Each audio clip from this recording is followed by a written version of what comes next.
Beneath the eternal sands of Egypt, a question has echoed for thousands of years. How did ancient builders achieve such impossible perfection, without modern machines, without lasers, without error? Their monuments don't just align with the stars, they sing with them. Their geometry mirrors the pulse of the universe, the same ratios that shape galaxies, seashells, and even the rhythm of your heartbeat. Coincidence? Or were they following a higher plan, a divine instruction? The ancients whispered a name: Thoth, the keeper of wisdom, the architect of the gods, the one who taught humankind the laws of measure, proportion, and sacred form. They said he didn't just build temples, he built portals, resonant structures that could tune the soul to the frequency of creation itself. Now, modern science is beginning to uncover what the ancients already knew. Hidden in the Great Pyramid are constants like pi, phi, and even the speed of light, all encoded in its dimensions. How could a civilization over 4,000 years ago hold knowledge that modern physics only rediscovered millennia later? Maybe because their teacher wasn't of this world. When Thoth guided the ancient architects, he wasn't just teaching construction, he was teaching consciousness. He was showing humanity how to turn geometry into divinity. And as you watch this, know this truth. Every sacred line carved in stone was meant for you to one day remember. Because geometry is the mind of God made visible. So stay till the end. Because what you're about to hear might change the way you see every temple, every pattern, even your own body, and perhaps awaken the part of you that once built with Thoth. If the universe was built on divine geometry, then Thoth didn't just guide architects. He taught them to speak the language of creation itself. Long before the first stone of the Great Pyramid was laid, there existed a blueprint, not drawn on papyrus or etched into clay, but woven into the very fabric of creation. A pattern so perfect that even gods used it to build worlds. This pattern is what the ancients called the language of Thoth. He was not just a god of writing and wisdom, he was the engineer of divine proportion, the one who could see the architecture of reality itself. To Thoth, geometry was alive. Each line had a vibration, each angle a frequency, each circle a breath of creation. When he whispered to the early architects of Chem, what we now call Egypt, he did not teach them in words. He taught through vision, through resonance. He made them feel the geometry, as if the cosmos was drawing itself through their minds. And so, the builders began to recreate heaven on earth. The pyramids, temples, and obelisks were not random structures. They were precise instruments of alignment. Every measurement carried a purpose, mirroring the celestial harmonies above. To the untrained eye, they are monuments. But to the initiated, they are equations of the soul. The priests of Thoth knew this secret. To build in perfect proportion is to open a door to the divine. When the Great Pyramid's base was aligned to the 4 cardinal points of the earth with pinpoint accuracy, it was not just geometry, it was invocation. They were calling down the cosmic order, anchoring divine intelligence into stone. Modern scientists now find that the Great Pyramid encodes advanced mathematical constants, the golden ratio, pi, and even the dimensions of Earth itself. How could an ancient civilization possess knowledge so exact, unless guided by a higher hand? Thoth's blueprint was the ultimate fusion of spirit and science. The geometry that governed the motion of the stars was the same geometry that governed the structure of the temple and the human body. As above, so below. As within, so without. And when an initiate stood within those walls, surrounded by perfect ratio and harmonic form, his consciousness began to resonate with the universe. The architecture became an awakening machine. Perhaps this is what Thoth intended all along. Not to create structures to worship him, but to awaken the God within us. But Thoth's greatest teaching was not in the stones or symbols. It was in vibration itself. Because before the geometry came into form, there was sound. And that's where his true power began. Before there was form, there was sound. Before geometry, there was vibration. Thoth taught that the universe itself was spoken into existence.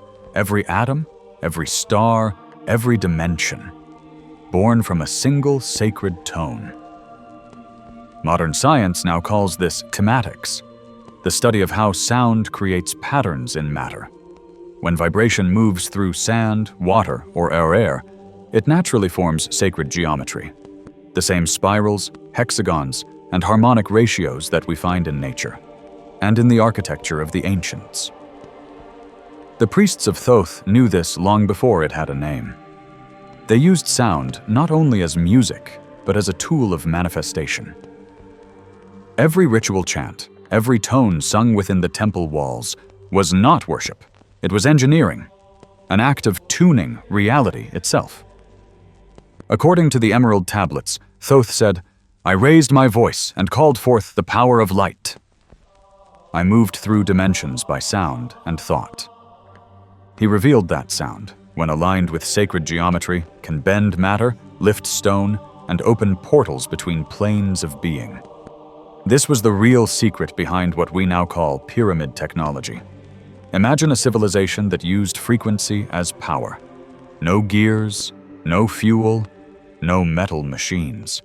Only the resonance of the earth, harnessed through harmonics and geometry, to move mountains and shape reality. The Great Pyramid, for example, was not just aligned with the stars, it was tuned to the Earth's own frequency. The king's chamber still hums at a natural resonance close to 432 Hz, a tone long associated with cosmic harmony. When priests chanted within those corridors, their voices didn't echo, they merged with the walls. The structure itself became an amplifier of consciousness.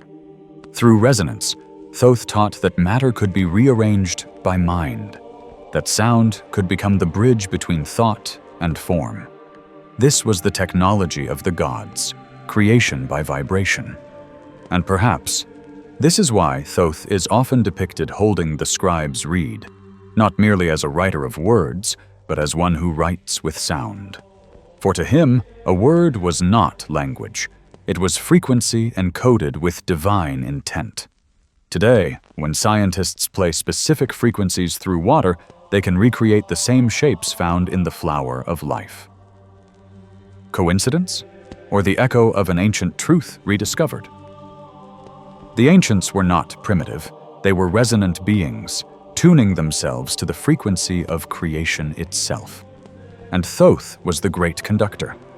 When you begin to understand sound as the root of reality, you start to realize consciousness itself is the instrument.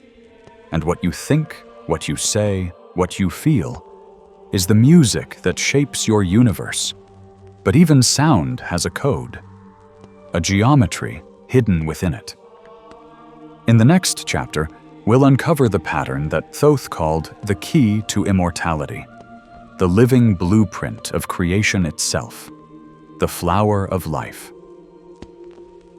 Hidden in plain sight across Egypt lies a pattern older than any civilization, a perfect series of overlapping circles, endlessly repeating.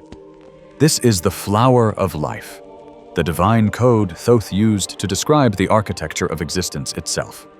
Every proportion within it, every curve, every intersection, mirrors the structure of life at every level, from the orbit of planets to the division of cells, from the spiral of galaxies to the unfolding of a flower. All are expressions of this same eternal pattern. The priests of Thoth called it the breath of Ra, the pulse of creation frozen in form. It was said that this pattern was not drawn by man, but revealed to initiates in states of higher consciousness, when their minds resonated with the geometry of the universe itself. Modern physics now speaks of something similar, the holographic principle, the idea that all of existence is encoded in every part of itself. A fractal pattern, repeating infinitely, just like the flower of life. In the Emerald Tablets, Thoth declared, "All life is bound by law. the measure and the balance of form. He who knows the law knows the measure of the gods. To understand that law was to see reality as a living equation. The ancient architects, guided by Thoth, embedded these proportions into every temple, every monument, every chamber. They believed that by entering such spaces, the initiate's own energy field would begin to resonate with cosmic order. The temple wasn't just a place of worship. It was a machine of alignment. Even today, the geometry of the Great Pyramid holds the golden ratio to near perfection, a number that appears in the structure of DNA, in the spiral of galaxies, and in the proportions of the human body. How could the ancients have known this, unless they were guided by a consciousness beyond their time? Thoth taught that geometry is the language of light, the means by which spirit takes form. Every creation, from atoms to stars, follows these same divine laws. It is the signature of the Creator, woven through all things. And if you look closely, it's the same pattern your own energy field takes when you reach higher states of awareness. Because the flower of life is not just geometry. It's consciousness expressing itself through form. When you meditate, when your breath aligns with rhythm and your heart beats in harmony, you begin to see this pattern not with your eyes, but with your inner vision. That's when you realize the geometry of the universe is alive within you. You are part of the same blueprint that Thoth once revealed to the architects of eternity. But Thoth didn't just encode geometry into stone. He encoded it into time. In the next chapter, we'll uncover how Thoth used the pyramids as living clocks, devices that could measure the rhythm of the cosmos itself. What if the Great Pyramid was never meant to be a tomb, but a cosmic instrument? An ancient machine designed to synchronize Earth with the rhythm of the stars. The ancients called Thoth the Lord of Time. He was the one who measured the heavens, who recorded the motion of planets and aligned human life with the cycles of eternity. Every pulse of the cosmos, from the orbit of Sirius to the precession of the equinoxes, was said to be known to him. The Emerald Tablets speak of Thoth building the Great Pyramid as a key to time itself, not as a memorial for kings, but as a gateway to the stars, a device that could harmonize the consciousness of the initiate with the cycles of creation. Modern researchers have found that the pyramid's dimensions encode values of astonishing precision: the exact length of the solar year, the dimensions of the Earth, and even the speed of light when measured through its geometry. These are not coincidences. They are signatures of design, of knowledge that transcended the boundaries of ancient man. Each passageway within the pyramid is aligned with specific constellations: Orion, Sirius, and the North Star, the very same stars that Thoth described as the gates of rebirth. The Egyptians believed that when a soul passed through the Hall of Ma'at, it would travel along these celestial pathways, guided by Thoth, to rejoin the divine source. So what if the pyramid wasn't just a structure, but a portal, tuned to the frequencies of the cosmos, where geometry, sound, and consciousness intersected? Archaeoacoustic studies have revealed that the king's chamber resonates at 432 Hz, the frequency of harmony found throughout nature, music, and even human brainwaves in deep meditation. When chants were spoken or tones hummed within these walls, the sound didn't merely echo, it transformed the space into a field of vibrating light. It's as if the pyramid itself woke up. Thoth's teachings spoke of sound and geometry as two sides of the same truth. Sound creates form. Form sustains time. He believed that by mastering both, one could transcend the limits of decay, to live beyond the cycles of birth and death. That is the secret of his immortality. Not escaping time, but becoming one with it. The pyramid, then, was a reflection of that mastery, a physical manifestation of eternal consciousness. Even the alignment of the Giza Plateau mirrors the belt of Orion, the home of Osiris, the god of resurrection. To the ancients, this was no mere symbolism. It was the geometry of ascension, a map to return to the stars. And so, standing before these colossal stones, we are not looking at a ruin of the past. We're looking at a living clock, still keeping time with the cosmos, waiting perhaps for humanity to once again remember how to read it. But Thoth left one final secret, not carved into stone, but encoded within us. In the next chapter, we uncover how this ancient knowledge lives on inside the human energy field, and how you can awaken it. All along, Thoth's greatest secret wasn't hidden in the stones of the pyramids. It was hidden in you. Every sacred proportion encoded into the Great Pyramid. Every circle of the flower of life etched into temple walls. Every vibration tuned to cosmic frequencies. These weren't only architectural principles. They were instructions for the human energy field. In the Emerald Tablets, Thoth declared, "Man is a star bound to a body until, in the end, he is freed through his own vibration." This means you are already carrying the same geometry, the same resonance, the same cosmic code that aligned the pyramids with the stars. Your DNA spirals in the golden ratio. Your heartbeat synchronizes to fractal rhythms. Your aura radiates like a living mandala of sacred light.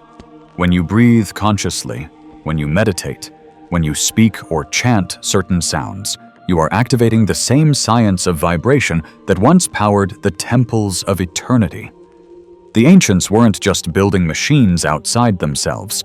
They were building templates for the soul. The Great Pyramid is a mirror of your own inner temple. Its passages correspond to your subtle channels. Its chambers echo your inner sanctum. Its apex points toward your own crown, the place where your consciousness meets the infinite. When you step into harmony with breath and intention, you are essentially standing in your own king's chamber, where the resonance of spirit transforms your inner geometry. This is the living path of Thoth, not worshipping him, but becoming the architect of your own consciousness. Modern science now hints at this truth. Studies on brain waves, heart coherence, and the effects of sound and geometry on matter, cymatics, show that the body is a resonant instrument. And like any instrument, when tuned correctly, it can harmonize with higher frequencies of reality. This was Thoth's ultimate teaching. Immortality isn't about escaping the body. It's about elevating your frequency until you are no longer bound by time. Just as the pyramid stands eternal through ages, so too can your consciousness when it aligns with the eternal law. You are the temple. You are the living code. The geometry of light is already within you, waiting to be awakened. So the question isn't whether Thoth's technology still exists. It's whether you're ready to activate it within yourself. In the final part, we'll bring all these threads together and reveal the one practice that can help you align with the ancient blueprint today. The ancients built monuments to eternity. But the true monument was never made of stone. It was always consciousness itself, the unbreakable structure of awareness that lives through you. Thoth, the eternal scribe, did not leave us blueprints merely for pyramids. He left us a map for ascension, a sacred geometry of mind, matter, and spirit, guiding us to remember what we truly are. Every temple was a mirror, every carving, a code, every ritual, a resonance, all designed to whisper to the soul across time, reminding you that you are not a fragment of creation. You are its architect. The hidden hand of Thoth was never just in stone or papyrus. It moves through every breath you take, every thought you align, every act of creation that comes from love and awareness. As you walk through this age, among machines and light, across cities of glass, remember, the ancient technology still lives, pulsing beneath the surface of modern noise, waiting for you to remember the language of energy and form. Thoth's voice still echoes through time, whispering, "Build not just with hands, but with consciousness. Construct not temples of stone, but temples of light. You are the descendant of the same intelligence that raised the pyramids. the same mind that mapped the heavens, the same eternal spark that sought the stars. And now, it's awakening again. The question was never how the ancients built the pyramids. The question is, will you remember what built you? Awaken the geometry of light within. Subscribe to Whisper of Thoth, where ancient wisdom meets the eternal now.